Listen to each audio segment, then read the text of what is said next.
Inilah Injil suci menurut Yohanes.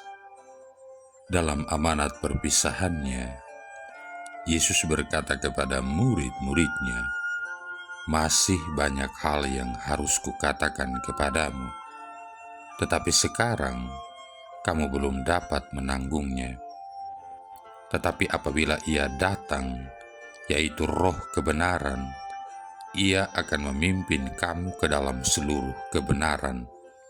Sebab Ia tidak akan berkata-kata dari dirinya sendiri, tetapi segala sesuatu yang didengarnya, itulah yang akan dikatakannya, dan Ia akan memberitakan kepadamu hal-hal yang akan datang. Ia akan memuliakan Aku, sebab Ia akan memberitakan kepadamu apa yang diterimanya daripadaku. Segala sesuatu yang Bapa punya adalah Aku punya. Sebab itu Aku berkata, Ia akan memberitakan kepadamu apa yang diterimanya daripadaku." Demikianlah sabda Tuhan.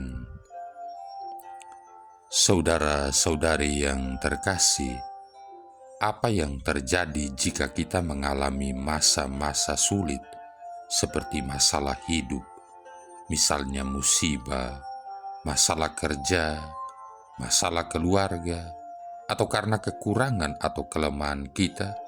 Tentu itu semua mendatangkan kesusahan atau kesedihan. Dan jika kita mengandalkan kekuatan manusiawi kita, maka seringkali kita akan merasa sendirian. Mungkin ada orang di sekitar kita yang berusaha menolong atau menghibur dan berusaha memberikan kekuatan, namun yang terjadi adalah kita merasa mereka tidak cukup untuk memberikan kekuatan. Mengapa? Karena manusia adalah makhluk yang serba terbatas. Mereka yang berusaha menghibur terbatas, dibarengnya pula karena kita juga terbatas. Bukan berarti mau mengecilkan setiap usaha baik untuk menghibur, namun usaha yang hanya bergantung pada kekuatan sendiri, ternyata kita jumpai tidaklah cukup. Kita membutuhkan kekuatan ekstra. Saudara-saudari yang terkasih, syukur kepada Allah bahwa sebagai pengikut Kristus, kita adalah orang-orang yang memiliki kekuatan ekstra itu. Dalam Injil Yohanes bab 16 ayat 12-15, dikatakan bahwa setelah kenaikannya, Yesus menjanjikan penolong. Penolong itu adalah Roh kebenaran yang akan menghantar kita untuk mengerti, memahami, dan menyelami segala arti perkataan dan pekerjaan Yesus. Roh kebenaran itu juga akan membuat kita mengerti karya Bapa yang Maha Mulia yang telah mengutus putranya Yesus Kristus. Dan roh kebenaran itu juga adalah roh yang akan menghibur, menguatkan, dan memberikan pengharapan pada setiap pengikutnya yang sedang mengalami kesengsaraan.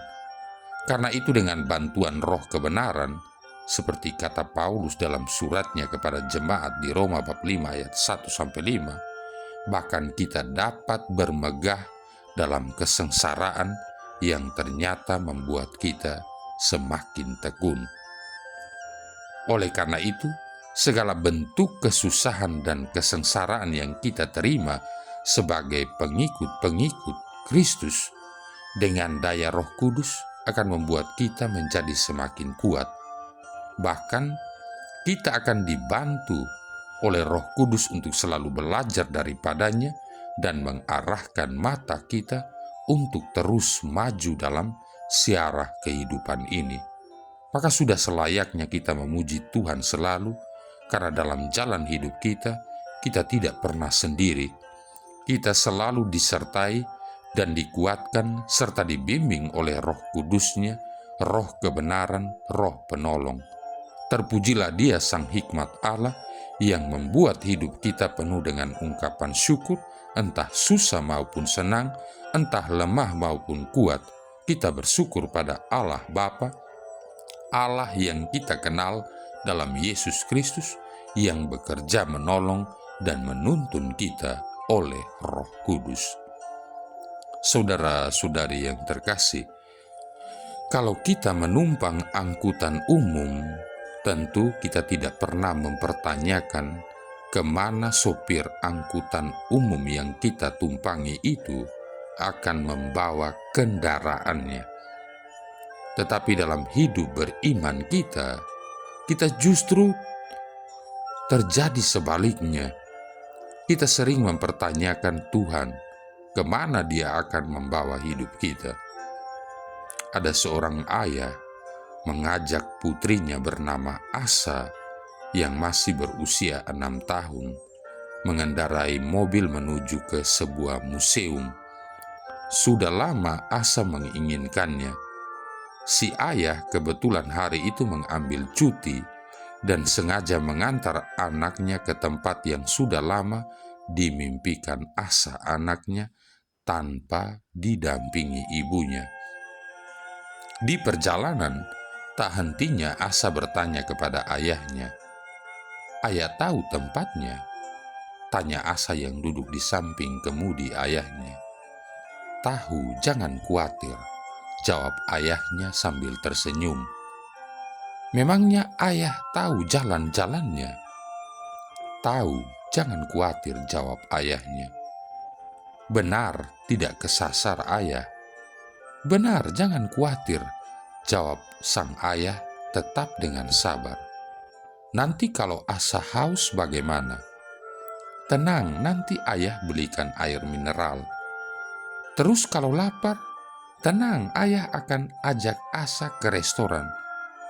"Memangnya ayah tahu tempat restorannya?" "Tahu sayang."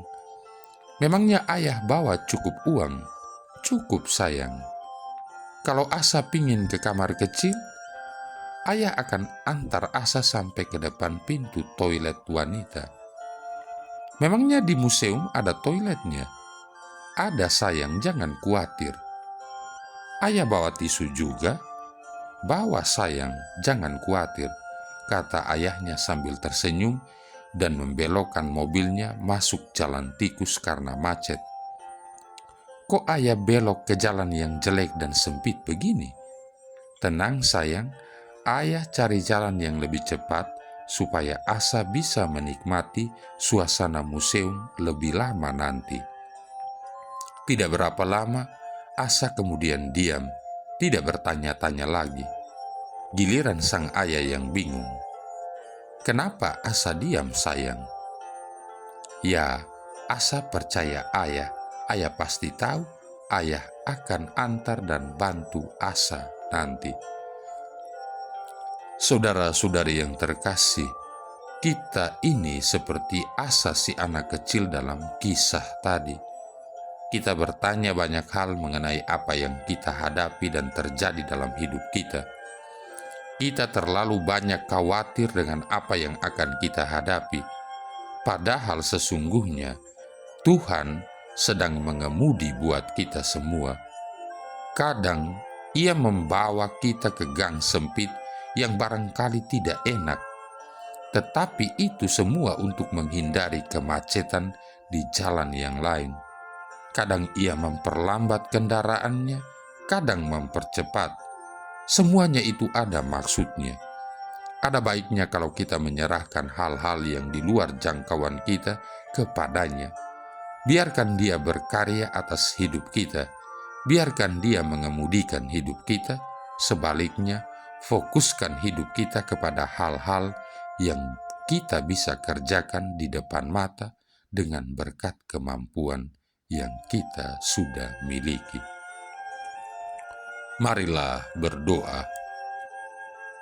Allah Bapa yang kekal dan kuasa, penuhilah kami dengan Roh-Mu, agar kami merasa senang di dalam Bait-Mu, agar merasa lega menjadi orang yang menyerupai Yesus Adam baru, Gembala dan pemimpin kami, sebab Dialah Putra-Mu Tuhan dan pengantara kami, yang bersama dengan dikau dalam persatuan Roh Kudus hidup dan berkuasa, satu Allah sepanjang segala masa. Tuhan memberkati kita sekalian, Bapa, Putra, dan Roh Kudus.